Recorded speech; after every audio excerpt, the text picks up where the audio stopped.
A new piece of the Republican Party platform has come to light. The conservatives plan to cut the Head Start program entirely if they take power in 2025. So, what is the Head Start program?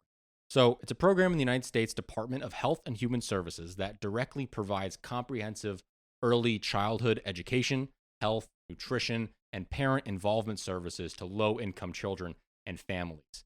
It is the oldest and largest program of its kind. Its budget is currently about $11 billion a year. It was created back in 1965 as part of Lyndon Johnson's Great Society programs and larger the War on Poverty. So in order to be accessible to any of these programs, you have to be at or below the poverty line. That is the way you get access to the childcare and all the other benefits offered by Head Start. So in 2025, this program assisted 833,000 children and pregnant people living in poverty in centers across the country. So right away, I just want to put that in perspective. This program directly affects almost 1 million people in the United States, and the conservatives and the Republicans are ready to snap their fingers and delete it from existence. Okay, there was an economic analysis done by the Hamilton Project that did a deep dive into the effects of the Head Start program, and they found the following. It improves educational outcomes over time. It increases the probability that participants graduate from high school, increases the likelihood they attend college, and receive post-secondary degrees, licenses, or certifications. So it better prepares a child entering the labor force, becoming more educated, taking an interest in their life. It also results in better social, emotional, and behavioral developments. This is measured through adult measures like self-control and self-esteem. These are things that they've seen through survey results that have been affected by the Head Start program. It also has had a large effect in reducing generational poverty. Those kids who are in poverty who go through Head Start have a better likelihood of escaping poverty than the kids who grew up in the same neighborhood who didn't go through Head Start. Okay. So that's been the effects so far. So what would be the effects of gutting the Head Start program other than, hurting these 833,000 people? Well, it's specifically going to impact rural America the hardest. Rural America consumes Head Start services more than any other place in the country, and not just rural counties, but the frontier counties. Okay. The counties on the outskirts where there's no infrastructure, where there is no child care available. All those places, Head Start is there to serve them. And I want to give some examples of this. In Minnesota, 46% of Minnesotans in rural counties are in the Head Start program. 66% of Minnesotans in frontier counties are in the Head Start program. But it's not just Democrat states. If we look at South Dakota, 59% of kids in South Dakota are in the Head Start program. Wow. In the frontier counties, it's 69% of kids. This is a service consumed mostly by the rural poor. Yeah. And so a change to this would drastically decrease their success and attainment later in life. It also would increase the cost of living for the poorest people in our communities. We know that childcare is one of the largest burdens on Americans right now. New data from the Childcare Aware of America found that the national average price for childcare in 2023 was $11,582. Put that in perspective. Wow. If you're in poverty, which you need to be to qualify for the Head Start program, okay? If you're at the poverty line, it's 38.6% of your income going to childcare.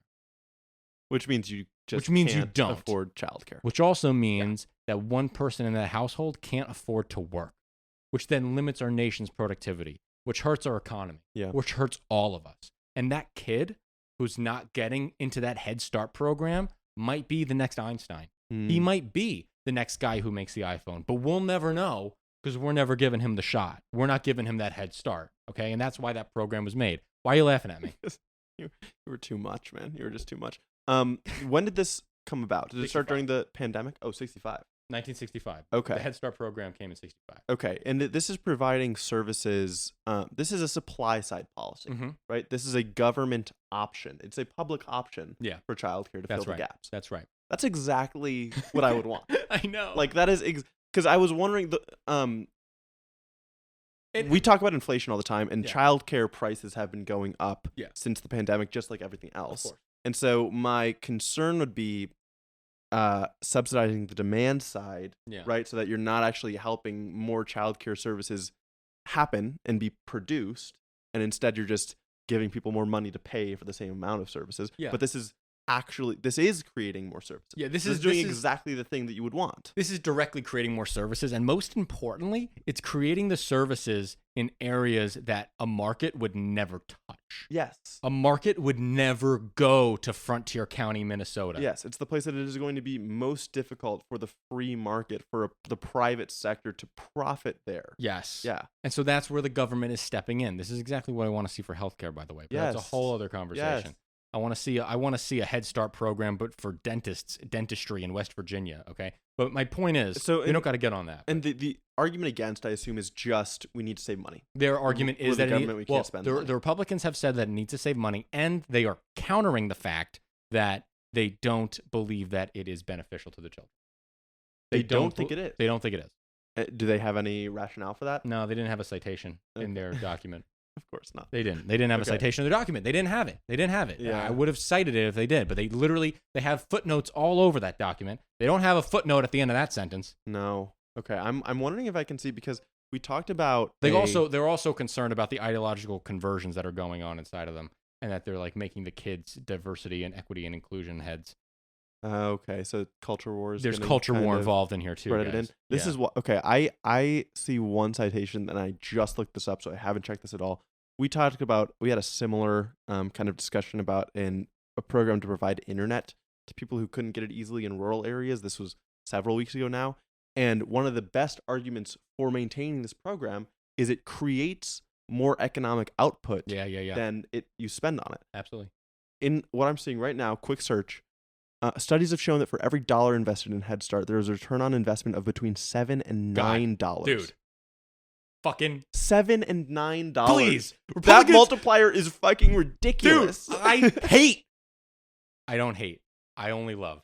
I don't hate anybody. I love everyone here. I love all of you who's watching and all of you. I just hate bad policy. I just hate bad policy, and I hate everyone who votes for it. No, I'm just kidding. I love you all equally, okay? Just please vote for good policy for the love of God. Anyway, this is the effects of getting rid of Head Start. Yeah. The Biden administration is obviously going to keep Head Start. They have a very different view of the childcare problem. The Biden administration, you won't like this, okay? But they are giving $500 million more to increase the childcare and development block grant, which is demand side. Sorry. But, you win some, you lose some. Yeah, I guess. I know. But point is, guys, on top of all that, the Biden administration is also doing a ton more work in regards to child health care and fighting child poverty. Okay. In the 2025 budget that he proposed, he wants to raise the child tax credit. Yeah. What would it be? $3,000 per child for children 6 years old or above, and $3,600 per child for children under 6. What would this do? This would lift 3 million children out of poverty and would cut taxes by an average of $2,600 for 39 million low and middle income families. Sounds great to me, guys. Exactly what we should be putting the money. As we'll talk about later, this policy, the entire Biden agenda, is better for the long-term health of the deficit and the debt to GDP ratio than the Republican policies. All of this spending that I'm talking about saves us money over a decade. Watch our next video. Watch our next video to find out how.